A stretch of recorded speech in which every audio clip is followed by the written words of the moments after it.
Tosh, Kaiman. This afternoon, we're going to look at some of the Wapixana funerary practices.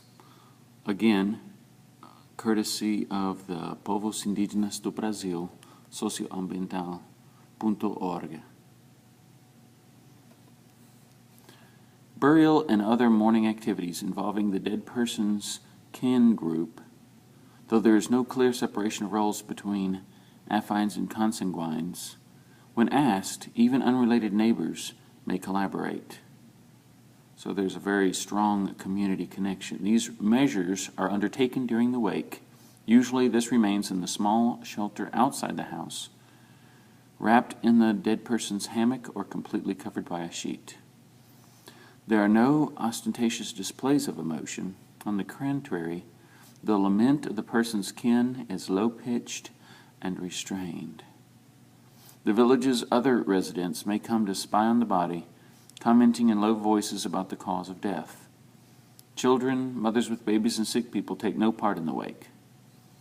In the past, the body was buried in the dead person's own house, which was then abandoned by the kin. This practice has fallen into disuse, though, with the implantation of a cemetery close to the village.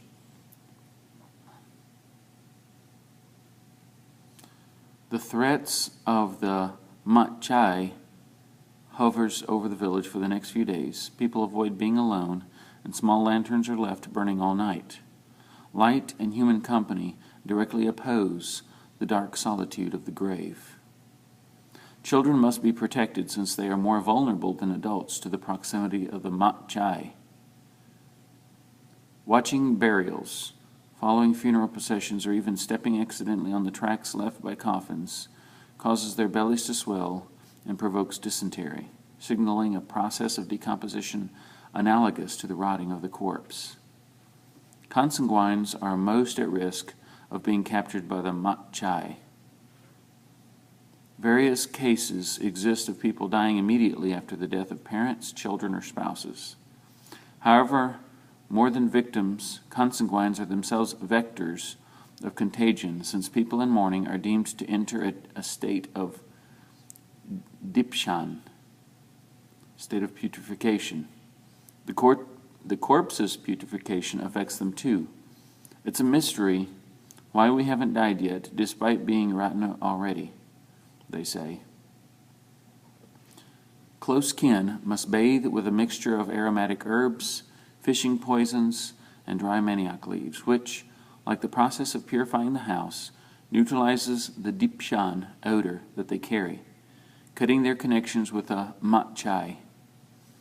As the most prominent symbol of mourning, the bathing may cease after around a month, when all that is left of the corpse is bones, which exhale nothing and are not, therefore, any longer dangerous. As apparent, then, there is a strong sense of shamanism among the Wapixana. The term for the shaman is Marinau, while his songs are called Marinaucanu. These shamanic songs are also described as Upurj Karawaru, Upurj Karawaru, which the Wapixana translate as the Mariano's cord, somehow a way in which he binds things and people. The shaman chants these songs, accompanied by a rhythm beaten with a sheaf of inga, or pautipiti leaves, enabling him to ascend, that is, leave the body and allow other beings, especially dead shamans, to manifest themselves through his own body, while his soul, Udorona, visits the invisible inhabitants of the mountains and other locations. The Marinau's vital principle remains linked to his body through his song cord, meaning that shamans at war will try to cut the cord of their adversaries. A Marinau, without a repertoire of Upurj Karawaru, or a cord in other words, is called Chana Minuru, a bad shaman, who uses the rainbow to ascend. During a shamanic session, the Apurush Karawaru songs are interspersed with dialogues established between the beings manifested through the shaman and his assistants.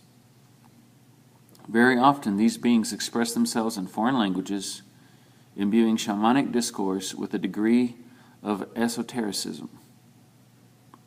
The fundamental point of a shamanic initiation involves the incorporation of a particular category of magic plant, Wapananinao, through ingestion via the nostrils and mouth. These plants that possess the gift of song, Marinakanu, are therefore chants of Wapinaninao plants that the shaman keeps within himself and that are already mixed with his own nature. In a curing session, the song is directed towards the sick person's soul, as well as the entity responsible for capturing it and causing the sickness, and intended to persuade the soul to return to the body. The songs do not describe the battle for the soul. They are themselves part of the battle. Chants or prayers. The Wapishana gloss Puri as prayer or remedy. These are chants, formulas that have power over the tangible and intangible world. They are used to treat illness, which invariably results from the aggression of supernatural beings, as well as ensuring success in hunting, fishing, agriculture, and almost all other quotidian activities, both male and female.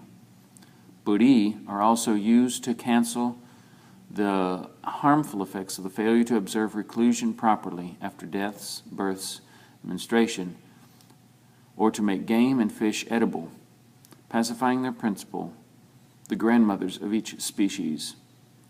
Puri are also used to influence the will of other people, and particularly in seduction and vengeance. In principle, the knowledge and use of Puri formulas is accessible to anyone. The size of repertoire varies, however. The most vast are recognized as attributes of specialists. Popaja, healers, although their acquisition does not depend on any requirement other than a personal interest in this apprenticeship. Adults generally possess a repertoire, albeit limited, for the domestic treatment of the grandchildren's illnesses. The Puri formula possesses a mixed structure that does not permit variation, a short formula that frequently makes use of parallelism, and whose efficacy in theory relies on word-for-word memorization and repetition. The chants are the language of the beings that originally populated the world, when speech has creative power. Following the rupture of the original order, the Wapishana claim, these beings transformed into Puri. Hence their paradox. Imprisoned in the chant, the speech of all these beings can only be manifested today through the human voice. Affected through speech and blowing, chanting is understood as the soul in action. The Wapishana explain, when we use Puri, we blow, because it's calling through the mouth. Our wind is blowing. It's our speech. Udorana is calling, just like God. The property provides the power to create or change reality.